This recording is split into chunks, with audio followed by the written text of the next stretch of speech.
I was walking home from my office one January evening. It was a Monday. The weather was very cold, and there were some low clouds around the tops of the buildings.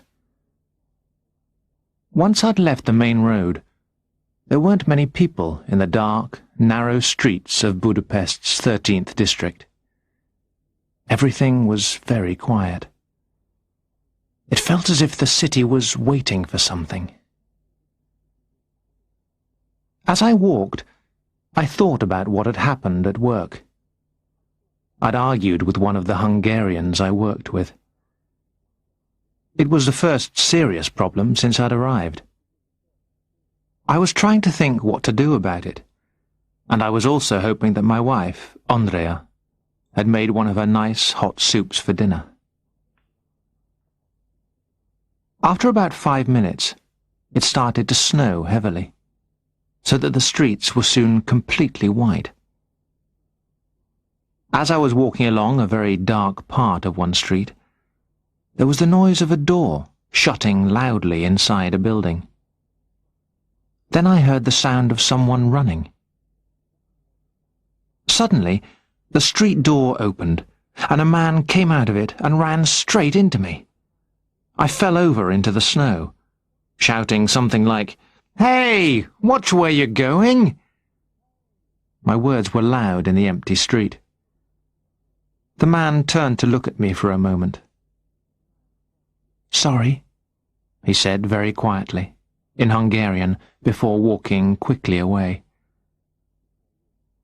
What I saw at that moment, in that dark winter street, was very strange, and I felt very afraid.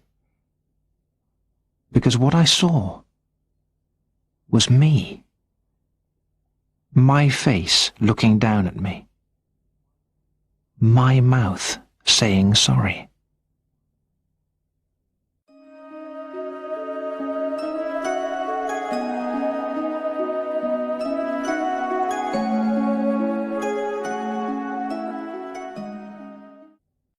Chapter 2. Getting to know me. Perhaps I'd better tell you something about me before I go on with the rest of this story. My name is John Taylor, and I'm 34 years old. I'm nearly 2 meters tall, with light brown hair and eyes, and I have a moustache. I'm a computer programmer. 4 years ago, my company in Bristol became part of a very large multinational computer company. You'd know the name if I told you. I was offered the chance to go and work in their Budapest office. They needed someone to lead a young Hungarian team in an important new piece of work. I was very pleased. It was a better job in the company, and I thought it would be really interesting to work in another country, one I'd never visited. Like many British people, I thought I knew 3 things about Hungary. The Danube cuts the capital into 2 halves, Buda and Pest. The Hungarian football team had once beaten England 6-3 in London, and people eat hot goulash all the time. There was a lot to learn, and I learnt quickly. The company sent me to Hungarian language classes at a special school. Hungarian is very different from English. I had one-to-one lessons with a pretty teacher called Andrea. She was a lovely young woman, with dark brown hair, blue eyes, and a beautiful smile. And she seemed to understand me very well. Our lessons soon became lessons outside class hours, and slowly we fell in love. 18 months later, we got married. Each day of the week, I walked to work and back from our flat in the 13th district. I work in a new office on Váci, and it takes me about 30 minutes to get there. My usual working day is 8:30 in the morning to 6 in the evening. I generally enjoy my work. The offices are light and modern, and I like the people I work with. Andrea works at different times during the day, teaching Hungarian to foreigners in a number of schools and companies. She also teaches some students at home. We live on the pest side of the city, not far from the Danube. The old part of the 13th district where we live is an area of narrow streets full of small shops, bars and restaurants. It still feels like an old city. And it was in one of these streets that I met myself.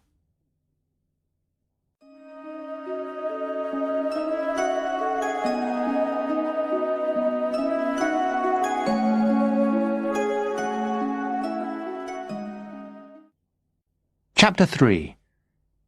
A Search. Now I'll continue my story. I lay there in the snow for a few moments, trying to understand what had just happened. My first thought was, where's the man gone? I looked along the street and was just in time to see him turning right at the next corner. I got up immediately, brushed the snow off my clothes, and ran after him. He crossed the road and went into another street. When I got to the corner, I saw him going into a doorway. I walked quickly along the empty street and found it was the entrance to a wine cellar. It was under a block of flats, and you had to go down some steps to get in. It was one of those Budapest places where working men meet to drink, talk and smoke. I looked down the steps. There was the low noise of conversation and a smell of wine and cigarettes coming up to meet me. I stood in the snow for a moment, deciding what to do and looking around me. I had a strange feeling about going down into the wine cellar. I wasn't sure who I'd find there. I looked at my footprints, the dark marks my feet had made in the new snow. My footprints. But only my footprints. Where were his? I looked back along the street. There were only my footprints. My mind was running round and round in circles, trying to understand what was happening. I stepped down into the wine cellar. It was the first time I'd been into that kind of bar. Inside, it was suddenly warm after the winter streets. It was dark, and my eyes took a few moments to get used to the darkness. I looked around me. There were a few men dressed in working clothes, standing in small groups, drinking their wine and talking. I looked over to the bar, where I expected to see my man buying a drink. But there was just a young man with fair hair talking to the barman. The place was not very big, and I walked around and looked at everyone carefully. My man was nowhere to be seen. I walked over to the bar. "Where did the man go?" I asked the barman. "What man?" he asked back. "Just before I came in," I said, "there was another man who came in. Where is he?" The barman looked at the blonde man with a look on his face that seemed to say, "Who's this madman?" I realized that I sounded strange. "I'm sorry," I started again. I'm looking for a friend. I thought he had just come here. That's why I came in. Are you sure nobody came in just before me?" "See for yourself," said the barman, showing me the men in the room. "But is there no other room here?" I asked. "Only the toilet," said the barman, looking at the corner. I went over and opened the door. It was cold and dirty and empty. I didn't know what to do. I decided to stay and see what happened. "A glass of dry red wine, please," I said to the barman when I got back to the bar. He gave it to me. I paid, and then I moved over to an empty place. There were no chairs, so I stood up against a high, narrow table. A television was on in the corner of the room. I watched the news and waited. Andrea didn't know where I was.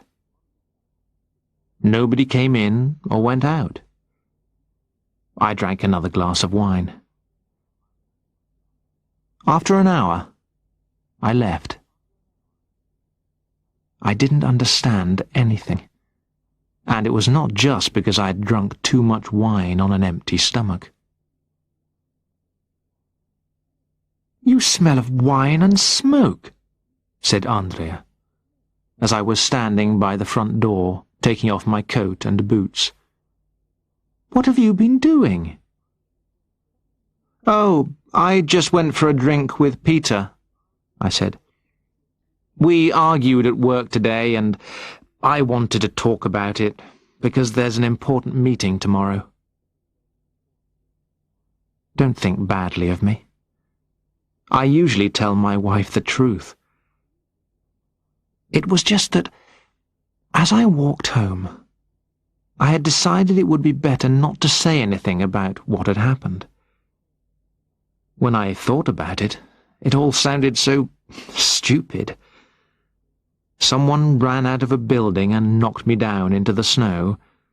When he turned back to say sorry, I saw that he looked just like me. And then, when I followed him, he left no footprints. And he wasn't in the wine cellar I saw him go into. It really was all too stupid. So I told her the story about Peter, and kept the truth, if it was the truth, to myself. By now, I wasn't sure if I really had seen someone who looked the same as me. But when I went into the bathroom to wash before dinner, and I looked at my face in the mirror, I knew that I was right. It wasn't just someone who looked a bit like me. It was me that I'd seen. That night in bed, I couldn't sleep. I kept thinking about what had happened over and over again. Andrea knew something was not right. She moved across the bed and put her arm around me. "What is it, love?" she asked quietly. "Oh, nothing," I replied. "Just those problems at work again. Don't worry." And I kissed her. Until I met myself, I'd always thought myself to be a normal, intelligent person.